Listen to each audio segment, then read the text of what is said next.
उमेश तेंडुलकर तुमच्यासाठी घेऊन आला आहे मराठी अक्षर भारती व्याकरणाचे 25 पैकी 25 मार्क्स.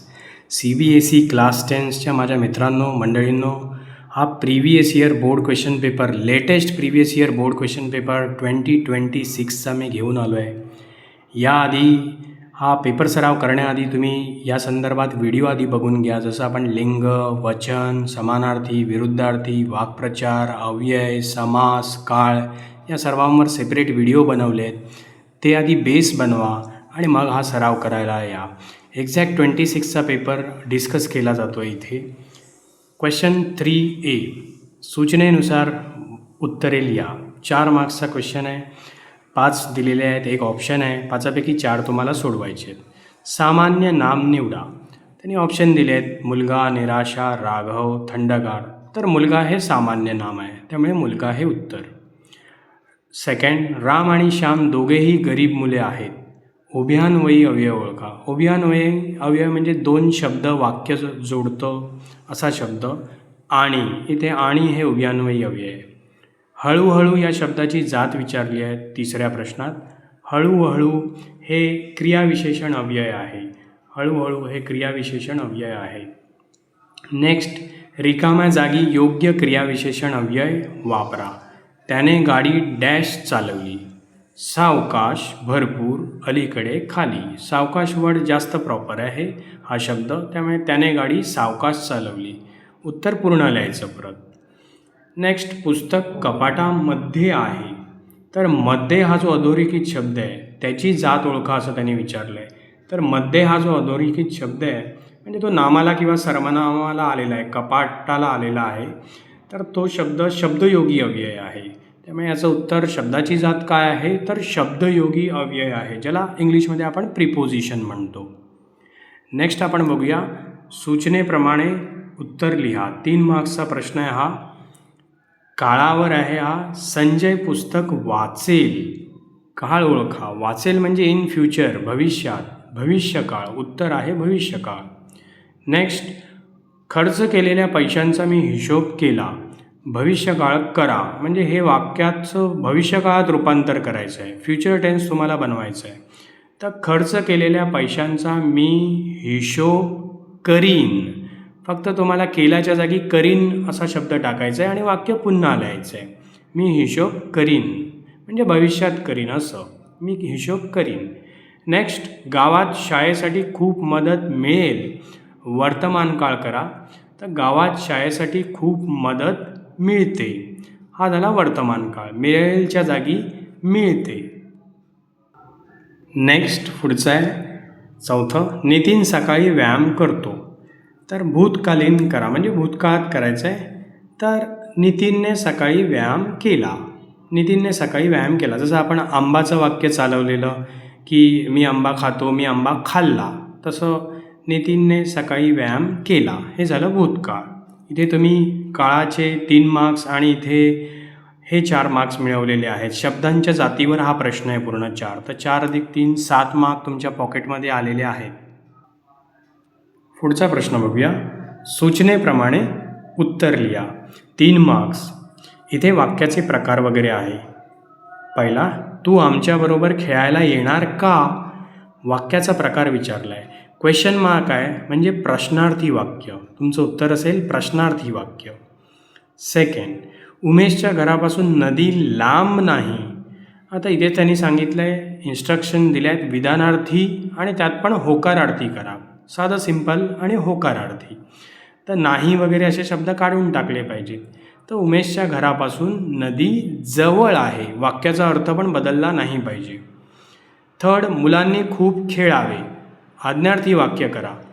मुलांनो खूप खेळा म्हणजे तुम्ही ऑर्डर देताय. तर मुलांनो कॉमा खूप खेळा, फुल स्टॉप. हे झालं आज्ञार्थी वाक्य. तुझा आवाज खूप छान आहे. उद्गारार्थी वाक्य करा, एक्सक्लेमेशन टाईप. तर किती, खूपच्या जागी किती, किती छान आहे तुझा आवाज, एक्सक्लेमेशन मार्क्स. हे झालं उद्गारार्थी वाक्य. पुढे बघूया. D 2 मार्क्स घेऊन आला आहे. निश्चितपणे, पहिला प्रश्न, निश्चितपणे एकवचनी शब्द कोणता म्हणजे ह्याच्यातला परफेक्ट एकवचनी शब्द कुठला आहे? दगड म्हणजे दगड आपण एकवचनी पण दगड म्हणतो आणि अनेक पण दगड. पाय, एक पाय आणि दोनला पण पायच म्हणतो. बाजू, एक पण बाजू, दोन बाजू आणि चार पण बाजू. डोळा परफेक्ट आहे उत्तर, कारण डोळा निश्चितपणे एकवचनी आहे, कारण त्याचं अनेकवचन डोळे होतं. त्यामुळे निश्चितपणे एकवचनी डोळा हा शब्द आहे. सेकंड, झाडाखाली फळ पडले आहे. आता फळ शब्द अधोरेखित केला आहे आणि त्यांनी सांगितलं आहे अधोरेखित शब्दाचे वचन बदलून वाक्य पुन्हा लिहा. तर झाडाखाली फळे, पण तुम्ही झाडाखाली फळचं अनेकवचन फळे केलं तर इथे पण थोडं क्रियापद वगैरेमध्ये सपोर्टिंग वर्बमध्ये पण फरक होतो. झाडाखाली फळे पडली आहेत असं होणार ते. नेक्स्ट आपण बघूया. पुढचं त्यांनी दिलं आहे की गाडी वचन बदलून लिहा. गाडी या शब्दाचं वचन बदलायचं आहे तिसऱ्यामध्ये. तर गाडीचं वचन बदललं तर गाड्या होतं. नेक्स्ट बघूया. Question 4A. इथे तुम्हाला 2 मार्क्स मिळाले, इथे 3 मार्क्स मिळाले वाक्याच्या प्रकाराचे. भिन्नलिंगी, क्वेश्चन 4A भिन्नलिंगी शब्दाचा लिंगावर आहेत. आता हे भिन्नलिंगी शब्दाचा योग्य पर्याय निवडा. जसं गाय, म्हणजे आपण असं बोलतो ना, ती गाय. भिंत, ती भिंत. चिमणी, ती चिमणी. खडू, ती खडू नाही बोलत, तो खडू, म्हणजे हा भिन्नलिंगी आहे. खडू हे उत्तर आहे. म्हणजे तो, ती, ते असं करून बघायचं काय परफेक्ट बसतं. सेकंड, लिंग विचारानुसार गटात न बसणारा शब्द म्हणजे ऑडमॅन आउट टाईप. जसं फूलला आपण असं बोलतो ते फूल, ते विमान, ते झाड. पण होडी, ती होडी असं बोलतो, म्हणजे ती हा वेगळा आहे, बाकी सगळ्यांना ते लागलं आहे. त्यामुळे होडी वेगळं आहे आणि होडी हा तो उत्तर असणार. माकड या शब्दाचे लिंग बदला. हे एकदम सोपं आहे. माकडचं लिंग बदललं तर माकडीण हे उत्तर असणार. पुढच्या प्रश्नामध्ये त्यांनी समानार्थीवर फोकस केला आहे. समानार्थी शब्दांची जोडी कोणती?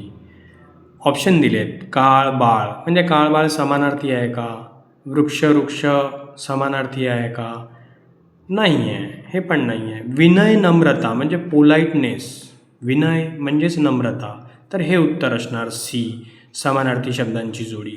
आहार विहार हे वेगळं आहे. आहार वेगळा खाण्याचा आणि विहार म्हणजे फिरणं वगैरे, ते म्हणजे विरुद्धार्थी पण नाही, वेगळं होतं. समानार्थी हे आहे, विनय नम्रता उत्तर असेल. सेकंड, गटात न बसणारा शब्द जसं कष्ट, ताकद म्हणजेच सामर्थ्य म्हणजेच बळ. पण कष्ट हा काय समानार्थी नाही आहे ह्यांच्यासारखा. हे तिघं एकमेकांना समानार्थी शब्द आहेत. तर कष्ट ऑडमॅन आहे, तो बाहेर करू शकतो, तेच उत्तर असेल कष्ट. पुढे प्रश्न आहे सृष्टी. तर या सृष्टी शब्दाचा समानार्थी शब्द लिहायचा आहे. तर सृष्टीला समानार्थी कोण? तृप्ती, पाऊस, नजर की जग? तर सृष्टी परमेश्वराने बनवली आहे, म्हणजे हे जग परमेश्वराने बनवलं आहे. तर जग, सृष्टीला समानार्थी शब्द जग. तुम्ही सृष्टी डॅश करून जग असं उत्तर लिहायचं आहे. नेक्स्ट बघूया. सूचनेप्रमाणे उत्तर लिहा. 2 मार्क्स. विरुद्धार्थी अपोजिट्स आले तिथे. विरुद्धार्थी शब्दांची जोडी विचारली आहे पहिल्या प्रश्नात. जसं समानला असमान बरोबर आहे का? खरे, सत्य हे तर समानार्थी केलं आहे. प्रश्न विचारला आहे त्यांनी विरुद्धार्थी, तर समान असमान हे बरोबर आहे, हे उत्तर येणार. दुर्जन दुर्बल हे नाही. मान सन्मान मान सन्मान हे पण उत्तर नाही, कारण मान पण समानार्थीच होत आहे, सन्मान पण समानार्थीच तसं होत आहे. त्यामुळे समान आणि त्याच्या विरुद्धार्थी असमान हे जास्त परफेक्ट आहे. समान असमान हे उत्तर. सेकंड, जवळच्या विरुद्धार्थी शब्द यातला कोणता? समीप, लांब. विरुद्धार्थी विचारला. समीप, लांब बरोबर आहे, कारण जवळच्या विरुद्धार्थी लांब येतो. निकट नाही येणार, अंतर नाही येणार. दुरुस्तच्या विरुद्धार्थी पुढच्या प्रश्नात विचारला आहे. दुरुस्तच्या विरुद्धार्थी तर नादुरुस्त जास्त परफेक्ट आहे. बघा इथे आहे डी, ऑप्शन डी. बिघडलेले, तुटलेले, तंदुरुस्तपेक्षा नादुरुस्त एकदम परफेक्ट बसतो तो त्या ह्याच्यामध्ये. पुढे त्यांनी विचारलं आहे सूचनेप्रमाणे उत्तर लिहा. 2 मार्क्स. समासावर आधारित हा प्रश्न आहे. पहिला, समास प्रकारांच्या गटात न बसणारा शब्द म्हणजे भाजीपाला वगैरे हा समास प्रकार आहे. सूर्योदय, सूर्याचा उदय, भाजीपाला वगैरे सगळे समाहार द्वंद्व वगैरे. पंचपाळे, द्विगु, तत्पुरुष आहे, 5 पायांचा समूह. प्रहार हा काय समास प्रकारात बसत नाही, त्यामुळे डी ऑप्शन प्रहार हे उत्तर असेल. मुलांनी कविता तोंडपाठ केली. तोंडपाठ अधोरेखित आहे, त्याचा समासाचा प्रकार विचारला आहे. तोंडपाठ म्हणजे त्याचा विग्रह येणार तोंडाने पाठ.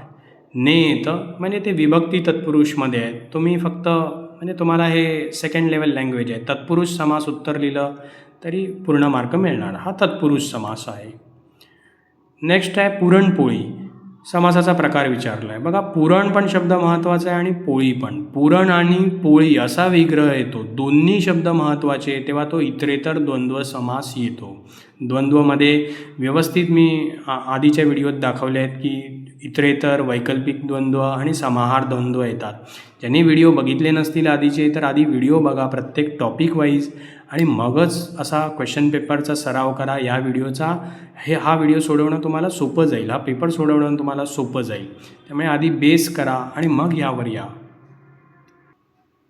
तर अशा प्रकारे आपण 20 मार्कांपैकी 20 मार्क्स मिळवलेले आहेत. 20 मार्काचं व्याकरण झालं आहे. आणि अजून एक प्रश्न पाठ्यपुस्तकावर आधारित 5 मार्काचा मला दिसला, तो वाक्प्रचाराचा.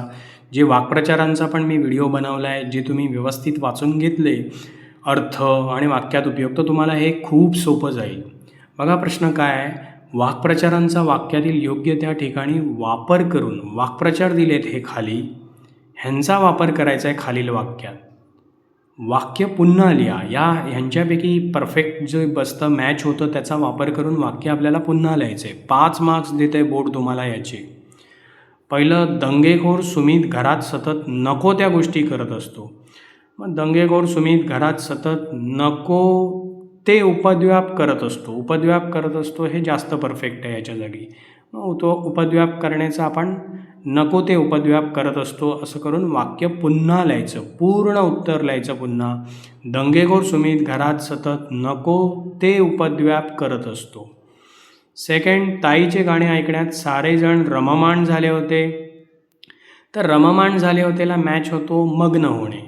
मग ताईचे गाणे ऐकण्यात सारेजण मग्न झाले होते असं पूर्ण उत्तर लिहायचं पूर्ण वाक्यात. हे शब्द बदलून हे शब्द हा वाक्प्रचार टाकायचा आणि थोडं बहुत क्रियापद, सहाय्यक क्रियापद आपण जसं बोलतो तसं व्यवस्थित वाटेल असं बदल करायचे. नेक्स्ट, थर्ड, समारंभ यशस्वी करण्यासाठी सर्व कार्यकर्ते मनापासून सहभागी झाले होते. तर समारंभ यशस्वी करण्यासाठी सर्व कार्यकर्ते मनापासून झोकून देत होते. झोकून देत होते, सहभागी झाले होतेच्या जागी झोकून देत होते. हे जास्त परफेक्ट आहे. हे जरी उलटं सुलटं असलं तरी तुम्ही योग्य जे परफेक्ट मॅच होतं तेच घ्यायचं. जसं नेक्स्ट क्वेश्चन आहे, आयुष्यात इतकी संकटे येऊनही आई कधीही निराश झाली नाही. आता निराश झाली नाही म्हणजेच खचून गेली नाही. तर आपल्याला वाक्य उत्तर असं पूर्ण लिहायचं आहे, आयुष्यात इतकी संकटे येऊनही आई कधीही निराश झाली नाही. नेक्स्ट, निराश झाली नाहीच्या जागी खचून गेली नाही, म्हणजे उत्तर असेल आयुष्यात इतकी संकटे येऊनही आई कधीही खचून गेली नाही. मी इथे निराश म्हणालो. आणि शेवटचं आहे ते फिफ्थ, गाव स्वच्छ ठेवण्यासाठी प्रत्येकानेच मदत केली पाहिजे. तर मदत केली पाहिजे म्हणजेच हातभार लावला पाहिजे. तर आता ह्याला रिप्लेस करूया आपण मदत केली पाहिजेला आणि त्याच्या जागी आपण हातभार लावणं असा शब्द टाकायचा आहे. म्हणजे गाव स्वच्छ ठेवण्यासाठी प्रत्येकानेच हातभार लावला पाहिजे, हे झालं उत्तर. असं एकूण हे व्याकरण मोजलं तर 80पैकी 25 मार्क्सचं आहे. आणि प्रत्येकात जवळपास समानार्थी असो, लिंग, वचन, प्रत्येकात ते एक एक ऑप्शन देतात. म्हणजे एखादं चुकलं तरी चालतं, तुम्ही सगळ्याच्या सगळे सोडवायचे. एखादं चुकलं तरी तुम्हाला बेस्टचे मार्क्स मिळतात. तर कोणीही माझ्या मते व्यवस्थित जर हे माझे व्हिडिओ पण बघावेत प्रत्येक टॉपिक वाईजच्या आधी आणि नंतर हा असा सराव करावा, बोर्डाचे पेपर 2-4 सोडवावेत गेल्या वर्षीचे, तर तुमचे मार्क्स अगदी म्हणजे पैकीच्या पैकी भक्कम होतील. तुम्हाला जर हे असे व्हिडिओज आवडत असतील तर नक्की माझ्या चॅनलला सबस्क्राईब करा. Thanks for watching.